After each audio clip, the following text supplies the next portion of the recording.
روستاهای تو، نوشته چزار پاوزه، ترجمه بهمن محصص با صدای روزبه.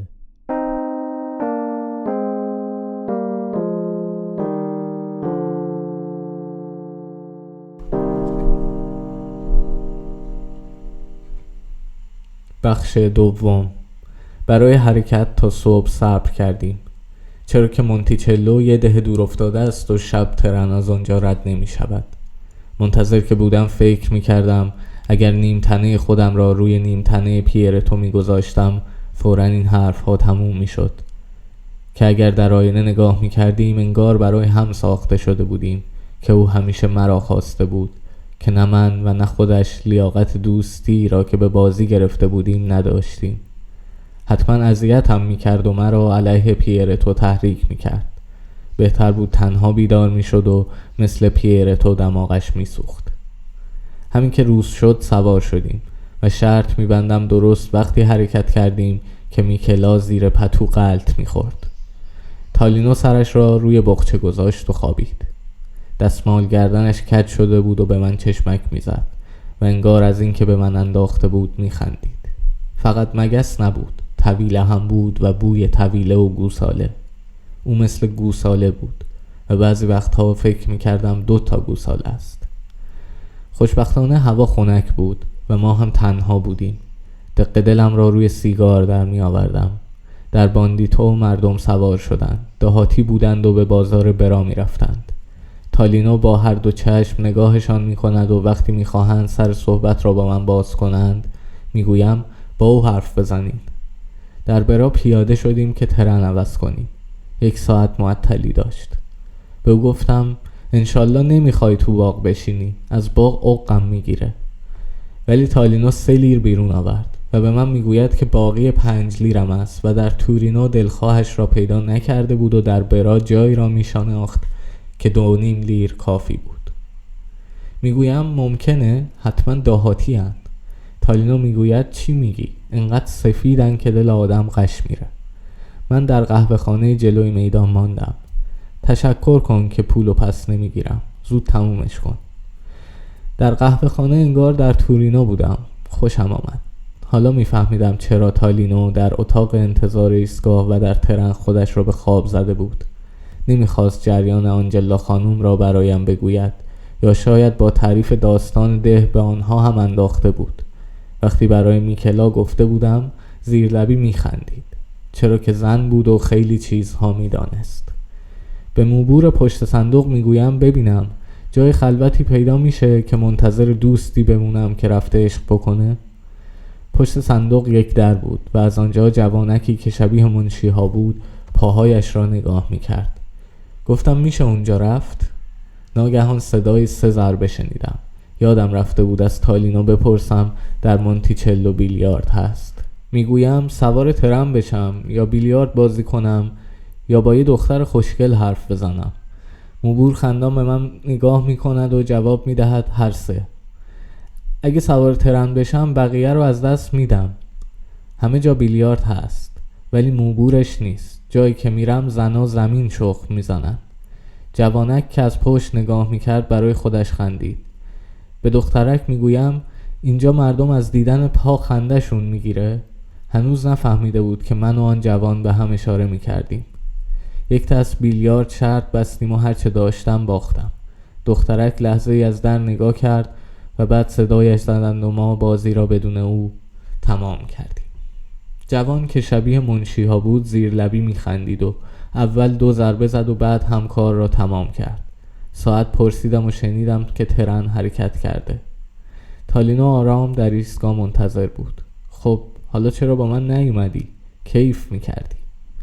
ترن بعدی ساعت 4 حرکت میکرد و میبایست مثل گاو تو بازار ظهر را در میدان میماندیم.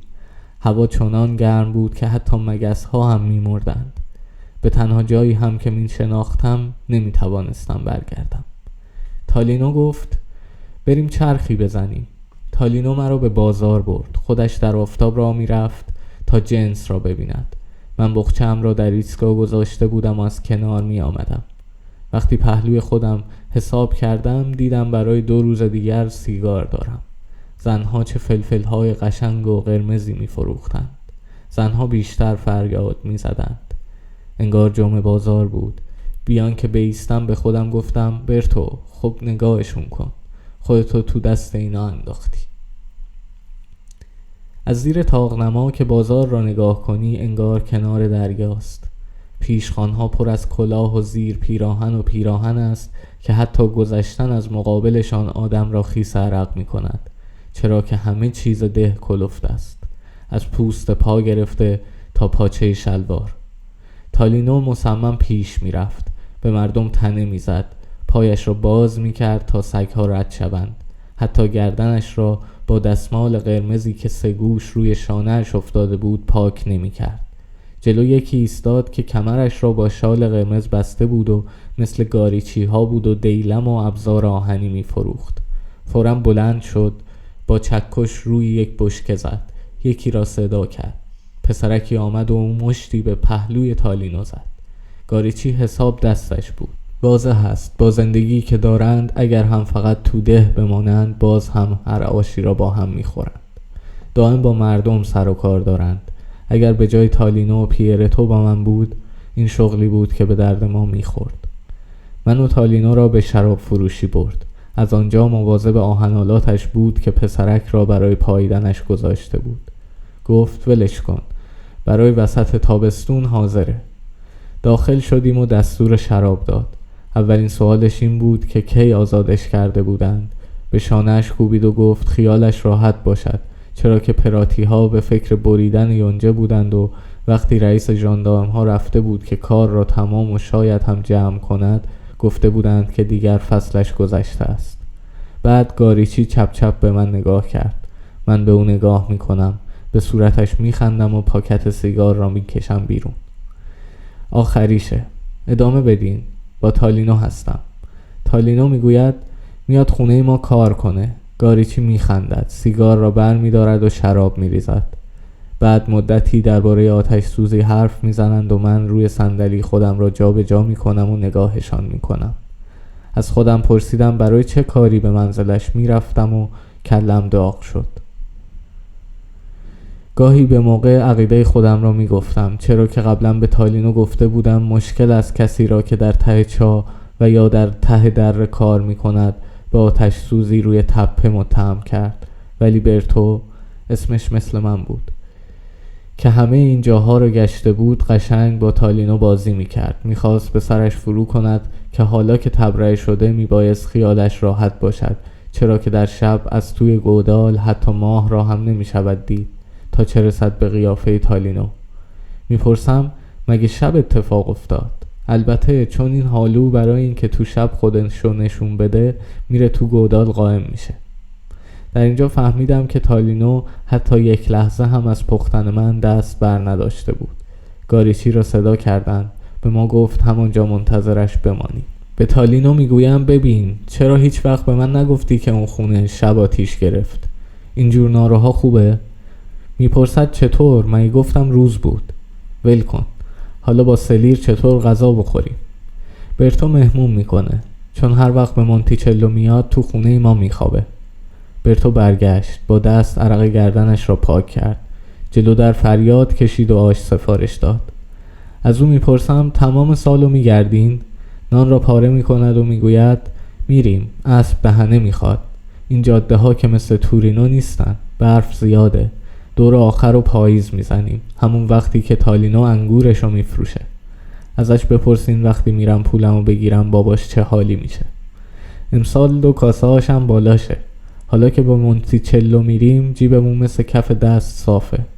غذا را میجوید، سبکترین، کارتون چیه؟ مکانیک بی ماشینم. برتو به تالینو نگاه میکند و بعد به من میگوید میرین تو مونتیچلو ماشین گیر بیارین؟ شما هم با ورقه مسافرت میکنین؟ ورقه را نشانش میدهم. برتو ادامه میدهد کار خوبیه ولی کار پیدا کردن مشکله. دوچرخه و موتور تو زمستون مثل ما و مثل اسب غذا نمیخوان. میشه 2 برابر کار کرد ولی این طرف ها فهمشو ندارن. خوبیش این بود که به دهاتی ها شبیه نبود. سریع حرف میزد و زود میفهمید. پیراهنش شطرنجی بود که زیر نیم تنه هم میتوانست بپوشد. مثل آدم‌های تندرو لاغر بود. غذا که تمام شد یک سیگار دیگر از من گرفت. خودش سیگار میپیچید. خندان از تالینو پرسید که زندان هم اینطور راحت بود و تالینو گفت که با من هم زندان بوده، که من شبها هم سیگار میکشیدم و من ناچار شدم برای شرح دهم که دوچرخه سواری را زیر کرده بودم و تالینو خوددارتر از همیشه به او گفت که هم اسم اوست. برتو خندان گفت ما که رو خودمون اسم نمیذاریم. بعد قبل از رفتن باز درباره آتش سوزی حرف میزند و میگوید مواظب باش، دفعه دوم نمیشه اینطور راحت در رفت. دلم میخواد آزاد باشی، چون اگه بگیرنت بابات دیگه از من بیل نمیخره. بعد بیرون میروند و پشتگاری مشغول صحبت میشوند و من چشمم را میبندم، چرا که انگار آفتاب بازار را کشته است و هیچ کس در زیر چادر و توی سایه تکان نمیخورد. ذره باد نبود و من ایستاده خوابیدم. تالینو برگشت. من غرغر میکنم بریم دراز بکشیم. اگر از میدان جلو ایستگاه میگذشتیم میسوختیم. میخواستم بپرسم آیا آفتاب مونتیچلو هم اینقدر سوزنده بود. میخواستم حرف بزنم. میخواستم به آن قهوه خانه بروم و بخوابم، ولی همچنان راه میرفتم و ایستگاه که اول کوچک مینمود چون طاق بزرگی به استقبالمان آمد و ما از زیر طاق گذشتیم. روی نیمکت میافتم و ساکتم. بیدار شدم و انگار در بیمارستان عرق کرده بودم، ولی حالم بهتر بود. تالینو روی نیمکت نشسته بود و به ریل ها نگاه میکرد. من هم نگاه کردم و جمعیت کم کم زیاد شد. میپرسم خیلی دوره؟ اگه بعد از غذا پیاده میرفتیم شب میرسیدیم. ترن آمد. ترن مستقیمی که مال ما نبود. ایستگاه خالی شد. برتو کجاییه؟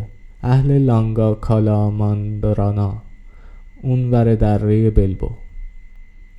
دوره؟ اگه از رو کوه بریم از مونتیچلو 2 روز راهه. این کوه ها از کجا شروع میشن؟ از همینجا. از دیدن ریل عقم میگرفت. کفش تالینو پاره بود، ولی حتما به پا برهنه رفتن عادت داشت. به کفش خودم نگاه میکنم که هنوز جان دارد و به سرم میزند که چرا یک جفت کفش پیر تو را بر نداشتم، چرا که اون مدتی به کفش احتیاج ندارد. آیا میکلا فهمیده بود آن احمقی که میخواست من نبودم؟ شاید خیال کرد که از ترس فرار کردم و میخندید. بله، میتوانست بخندد، چرا که خیلی بهتر میشد در شب خنک تورینو گردش کرد و با پول من شام راحتی خورد. ما هم رو تپه میریم؟ اگه بخوای، اونجا تاکستانه. گاو و گوسفندها پایین هستن؟ آره. تو خونه ریش تو میزنی؟ تالینو میخندد. ده کجاست؟ تو دره؟ بالاخره ترن آهسته آمد و انگار تالینو بود که از خیابان عبور میکرد. یا الله. وقتی که سوار شدیم ترن حرکت کرد، هوا در اثر حرکت ترن خنک شد. از پهلوی جنگلی گذشتیم. تالینو ننشست و باز ورقش را درآورد. بعد یک سرباز آمد. همدیگر را میشناختند و شروع به صحبت کردند. سرباز به من نگاهی میکند. من سیگار میکشیدم و هوا میخوردم. تالینو خم میشود و مرا صدا میکند تا پهلویش بروم و بیرون را تماشا کنم. تپه‌ای شبیه پستان بود و پر از مه و آفتاب. درختها گاهی مخفیش میکنند و دوباره نشانش میدهند. داخل تونلی شدیم که مثل زیرزمینی خنک بود، ولی یادشان رفت چراغ‌ها را روشن کنند. در تاریکی فریاد میزنم چی رو ببینم؟ سرباز جواب میدهد سر جاتون بشینید. وقتی به روشنایی آمدیم به طرف تالینو برمیگردم و میبینمش که دوباره خم شده و دستش را مثل زنها تکان میدهد.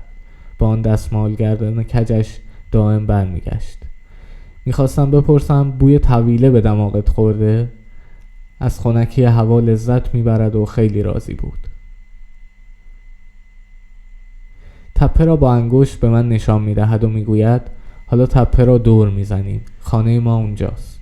گذشته از بادی که از پنجره می آمد، خوبیش این بود که پس از گذشتن از تپه ها از سایه می رفتیم. برگ ها در 2 انگشتی ترن تکان می خوردند. بعد حس کردم که حرکتش آهسته شد و ایستاد. چی شده؟ کسی رو خطه؟ تالینو فریاد زد رسیدیم. البته به نظر او، چرا که مجبور شدیم در جاده خاکی پیاده برویم. تالینو می ایستد، کفشش را می کند، شلوارش را بالا میزند و میگوید خاک میخوردت. جوراب نداشت. بند کفش‌ها را گره زد و به گردنش انداخت. پرسیدم مونتیچلو کجاست؟ از اینجا نمیشه دیدش. پشت سر ما تپه به اندازه یک خانه کوچک بود. حالا جاده بالا و پایین میرفت. برمیگردم و به تپه نگاه میکنم و میگویم پستون گنده کجاست؟ تالینو میگوید اینه. این که اول مثل یک کوه بود. ما روی اون روبرویی میریم. از اونجا میبینی که مثل کوهه. اطرافم رو خوب نگاه میکردم تا اگر لازم شد برگردم و سوار ترن بشوم. ولی ترن و راه آهن و ایستگاه دیگر دیده نمیشد. به خودم میگویم درست توی ده هستم. اینجا دیگه کسی پیدام نمیکنه. آهسته آهسته که میرویم از پشت درختان تپه‌ای را میبینم که بزرگ میشود. خیلی مونده.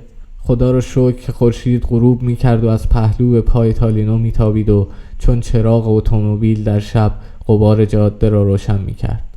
بعد از میان درختها بیرون آمدیم و تپه‌ای پر از تاکستان و خانه و جنگل نمایان شد که قله‌اش لخت بود. مونتیچلو کجاست؟ گفت از خونه میبینیش، پهلوی پستونه. و بعد زد زیر خنده. برمیگردم و تپه ترن را میبینم. بزرگ شده بود و درست مثل پستان گرد بود و یک دستی گیاه از نوکش بیرون میزد. تالینو مثل هالوها از وسط ریشش میخندید. انگار درست مقابل زنی بود که پستانش را به او نشان میداد. قول میدهم که این هرگز به فکرش نرسیده بود.